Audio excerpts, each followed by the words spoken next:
Hello, in today's video, I'm going to share the best way to lose weight and maintain it, no matter who you are, and that's with the whole food diet. If you've been trying to lose weight, even maintain it for years, you're probably getting tired of hearing the word diet. Perhaps you clicked on this video out of curiosity to see what new gimmick is being thrown out there in the weight loss world. But I want to emphasize that the word diet in this video is not referring to a gimmick, but a permanent lifestyle change. When we think about it, we all have a diet, whether we pay attention to it or not, or whether we're intentional with it or not. A diet is simply a collection of the types of food we typically eat and gravitate to. Our diets, as you know, heavily impacts our weight even more than fitness level. Nevertheless, the real challenge in losing weight is that we focus on gimmick diets to accomplish this. But gimmick diets are not permanent solutions, such as with Weight Watchers. While some could possibly consume bars and shakes and portioned frozen dinners for a year, they can't do this for a lifetime, and it's not healthy too. So if they lose weight with that diet, they will eventually return to their old habits, thus experiencing the yo-yo dieting that many despise. At the end of the day, gimmick, unnatural diets don't work. If they did, new ones wouldn't have to keep popping up, and more people who want to lose weight permanently would succeed at that. Now, I have to be transparent here. I've never been at a weight that many would observe as overweight, though I'm sure I was over my BMI during my standard American diet conventional junk food days. So I can't share how I lost 100 pounds, even 50 pounds with the whole food diet, but I definitely lost 20 pounds and have been able to maintain it for over 5 years without even counting calories or restricting food. With that evidence, I know the whole food diet is the solution to many people's weight issues. Of course, like acne, not everyone's struggle with weight is due to the same reasons. Some people can't lose weight due to medications they have to be on or health conditions beyond their control. But for the general population, by choosing a whole food diet, they can lose weight and keep it off with little effort.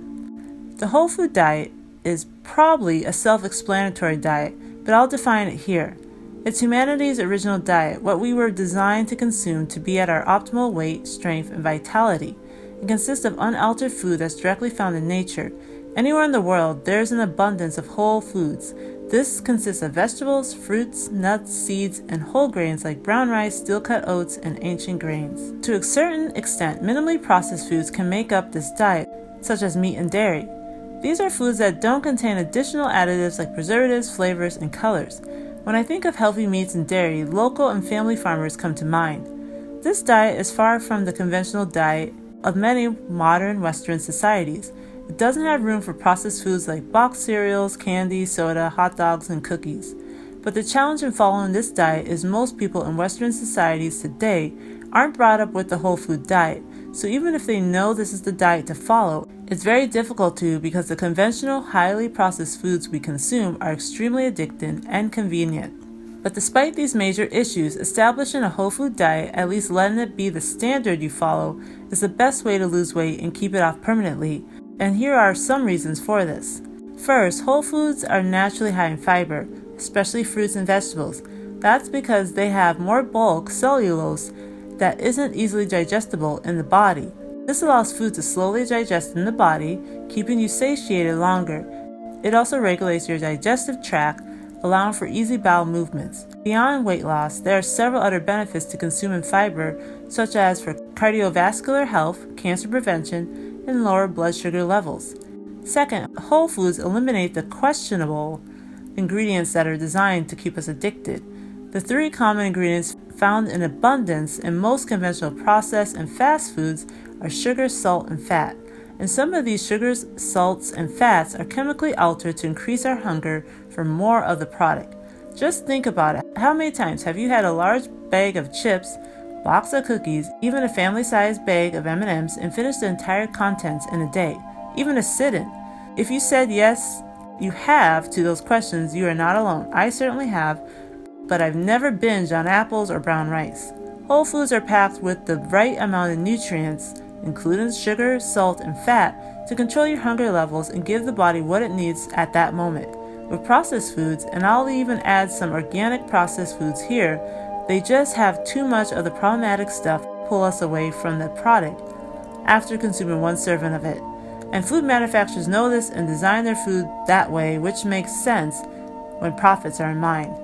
Third, whole foods are not refined, so they don't digest quickly or hold on to excess sugars, fats, and artificial ingredients that affect weight management for long.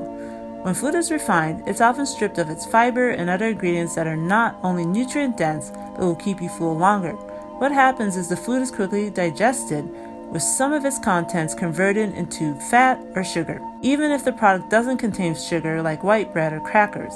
This not only causes you to overeat, but to store more fat, which you're trying to get rid of. With whole foods, as mentioned before, they are not refined, so they take longer to digest. This allows more of the sugar and fats to be converted into energy instead of being stored. You're not hungry within a few minutes or hours, and honestly, that energy gives you momentum to accomplish the task you set out to for the day with vigor and strength, instead of feeling sluggish and tired. So now that you know that the whole food diet is the best option in losing and maintaining weight, and what it specifically is, how do you transition from a conventional Western diet to a whole food diet? Though some can make the change overnight, most will find this difficult. Transition into a whole food diet will involve trials and error, including learning how to find replacements for your conventional favorite food and establishing new favorites. In other words, changing your taste buds and understand the benefits of eating natural food. But we all have to start somewhere, so here's what I recommend. First, keep a food journal. It's very difficult to change a diet without really knowing what your current diet consists of. This step is the easy step. For a week, even a month if you feel necessary, track every type of food and drink you consume, including the serving amounts. Don't count calories, since the focus is on the type of food, not the calories it contains. You will soon realize that with the whole food diet, calories are not really important in terms of weight loss and maintenance, because the calories from whole foods are energy and nutrient dense, not empty and fat inducing. Second, identify the problem foods. After you track the foods you consume with a food journal, identify the foods that are considered junk and lack nutrients. Generally, these foods will be the most addicting and ones you reach for regularly.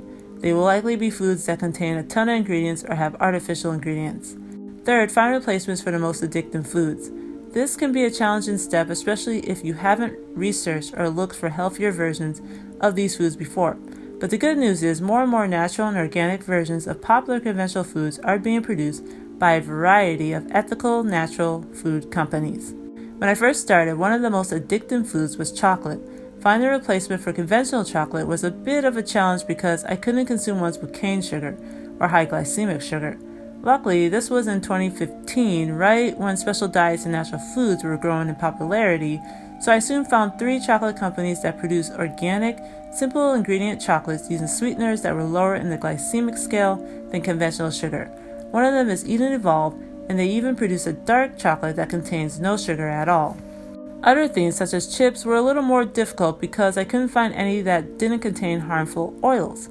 I'm sure there are some out there, which I'll share when I come across them. So replacements for this was grain-free crackers, even homemade oven fries. These examples illustrate that finding replacements can be direct like the chocolate or indirect like the chips. It's all about finding replacements that are just as satisfying as the problem food. Fourth, track your diet weekly or monthly, identifying relapse triggers. As you find replacements for your problem foods, choosing natural and organic whole foods or minimally processed foods with identifiable ingredients, continue to track your diet, noting triggers that cause you to relapse into consuming problem foods. For me, my triggers were work and work events, social gatherings, and lack of food variety in the beginning. When I worked away from home, I struggled to bring enough food that would keep me hungry for the 8 hours. Many times, I wouldn't bring enough food, and sometimes I would forget my food. So I often resorted to stopping at the grocery store very much hungry after work or during my lunch break, grabbing the easiest, often junky food I could consume immediately. And if free food was offered at work, I often fell victim to it, consuming bagels, cookies, candies, you name it. With lack of variety, this was more of a problem when I was still finding healthier options related to the whole food diet. If you're used to eating a wide variety of food, even enjoying trying new products and food, then this might be a trigger for you. You might get tired eating the same 10 items week in and week out. The beginner will definitely see its trials and errors, especially where triggers are concerned. But knowing what they are can lead to a successful resolution. Fifth, address those triggers. After a month of identifying triggers, you may come to a standstill where you know what they all are. Now the challenging part is addressing them. If the triggers are environmental or social, such as your workplace always offering free junk food or your friends always wanting to eat out, then this will not be easy. For me, I had to be radical, making sure I had enough of my own food, including snacks, at work to have something healthy to fall back on. I often brought to work a lunch, fresh fruit and vegetables, then a box of crackers to ensure I would never run out of food. I often turned down food stating I had allergies, which was true. Sometimes people didn't understand, but with my health on the line, I didn't mind. For regular social gatherings, I had to cut them down to every now and then if they involved eating out at a restaurant. I opted to socialize at coffee shops or at home where I could make or bring my own food. I continued to build a whole food list and recipe library to expand the selection of food in my diet to increase variety. It takes a while to figure out solutions to triggers, but if you give it some deep thought, the solutions will come. This is where your diet will start to change for the better, and you'll likely see results in weight loss. 6. Build a whole food list and recipe library. This is something you'll want to do when you first keep a food journal. In a word processing document, even notebook, start writing all the individual foods in each of the major whole food groups: fruits, vegetables, grains, seeds, and nuts. If you want to incorporate processed foods, include only those where you've evaluated the ingredients and know that they're natural and safe to consume. These groups are meat, dairy, drinks, and processed snacks and meals. Invest in making more of your meals from scratch. Start compiling a recipe library, including meals, snacks, sauces, and drinks that consist of natural whole food and minimally processed ingredients. I will usually try out a recipe first, and if I like it, add it to my recipe library. Update these two things monthly or yearly, depending on new recipes and foods you discover. When you have a large list of whole and minimally processed natural foods, plus a grand recipe library, your whole food diet will be anything but scarce. 7. Give yourself realistic breaks. Note in situations where you may have to stray off your diet. Lastly, be realistic with your diet. Another problem with gimmick diets is the pressure to never fall back on them or relapse. Realistically, life will put us in situations where we won't be able to consume a whole food diet or won't eat the healthiest. The goal is not to be perfect in our diet, but to transition to where our diet is primarily focused on eating whole and natural foods. When you're eating healthy most of the time, you won't have to worry about weight and health issues. The body is resilient and often fails when we're consuming the wrong things the majority of the time. So if you really want to go on that road trip, but realize only fast and convenience store foods will surround you, breathe deeply, choose the least problematic item you have, and enjoy the ride. In a little while, you'll be back where you want to be with your diet. Thank you so much for watching. I hope I clarified what a whole food diet is, the value of it, and why it's the only diet that will help the vast majority of people lose and maintain weight. Regardless of your health condition or situation, anyone can benefit from switching to a whole food diet. So if you found this video valuable, please like, comment, and share so others looking to finally reach a healthy weight can discover this video. Subscribe for more whole food and nutrition videos, and until next time, take care.